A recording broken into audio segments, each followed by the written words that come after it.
हा जरांगे समर्थकांचा कट असायला पाहिजे। मनोज जरांगे बिंडोक असणारा जरांगेचे असे समर्थक या राज्यामध्ये अनेक खपावलेले आहेत। मी काही जरांगे सारखा नाही, मी जमीनदाराचं लेकरू आहे।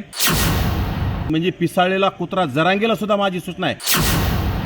आणि आपली गाडी जाळण्याचा प्रकार झाला, काय विषय?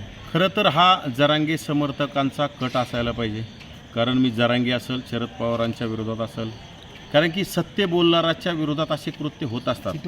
शरद पवार असतील, अजित पवार असतील, एकनाथ शिंदे असतील, ह्या समर्थकांचा आणि विशेषतः मनोज जरांगे बिंडोक असणारा जरांगेचे असे समर्थक या राज्यामध्ये अनेक खपावलेले आहेत आणि यांच्या माध्यमातून हे कृत्य झाले।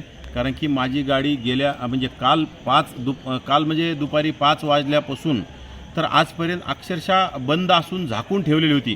मी आज दौऱ्यावर असताना सुद्धा माझ्या गाडीमध्ये गेलो नव्हतो, दुसऱ्या गाडीमध्ये होतो आणि ही गाडी काल 5 वाजल्यापासून इथं उभं होती। अचानक मी म्हणजे त्याच्या अगोदर 15 मिनिटापूर्वी इथून वॉकिंगला येऊन गेलो।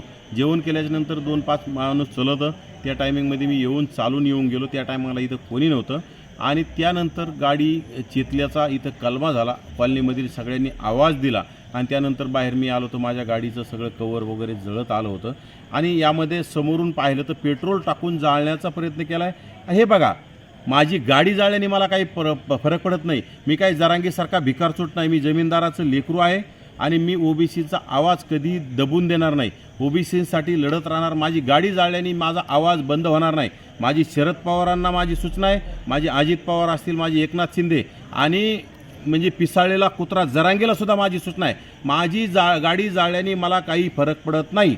अशा गाड्या मी पुन्हा घेईल, कारण की मी जमीनदार असलो, माझा बाप मला गाडी घेऊन देईल, माझे वडील मला गाडी घेऊन देतील, परंतु असे कृत्य करणं योग्य नाही। आमच्या लोकांनी जर ठरवलं तर जरांगेच्या गाड्या जाळायच्या आणि जरांगेचे घरं जाळायला तर चालेल का? परंतु आम्ही डॉक्टर बाबासाहेब आंबेडकरांचं संविधान मानणारे आहोत। आम्ही कुठलंही चुकीचं कृत्य करत नाहीत। आम्ही संविधानानुसार आणि लोकशाही मार्गाने आंदोलन करणारे आहोत। परंतु ही जर झुंडशाही निर्माण होत असेल तर ओबीसी सुद्धा अशा गोष्टी करू शकते ना।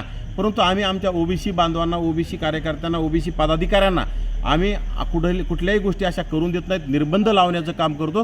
परंतु जरांगेला आमची सूचना आहे, तुम्ही जर अशी दादागिरी आणि आमच्या गाड्या जाळण्याचा पर्यंत उभ्या गाड्या जर जाळत असेल तर आम्ही तुमच्यासुद्धा गाड्या आमच्या कार्यकर्त्यांनी जाळल्या तर मग तुम्ही आश्चर्य मानू नका।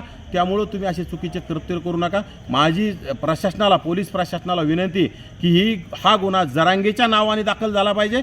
हा गुन्हा शरद पवारांच्या नावाने, शामळा रोहित पवारांच्या नावाने, अजित पवारांच्या नावाने, एकनाथ शिंदेच्या नावाने गुन्हा दाखल झाला पाहिजे। कारण की माझी गाडी, मी ह्या लोकांच्या विरोधात बोलतोय आणि सत्य बोलतोय, जो ओबीसींची बाजू घेऊन बोलतोय, ओबीसींचं अस्तित्व टिकवण्यासाठी बोलतोय, म्हणून यांनी हा केलेला कटकार असणार नाही।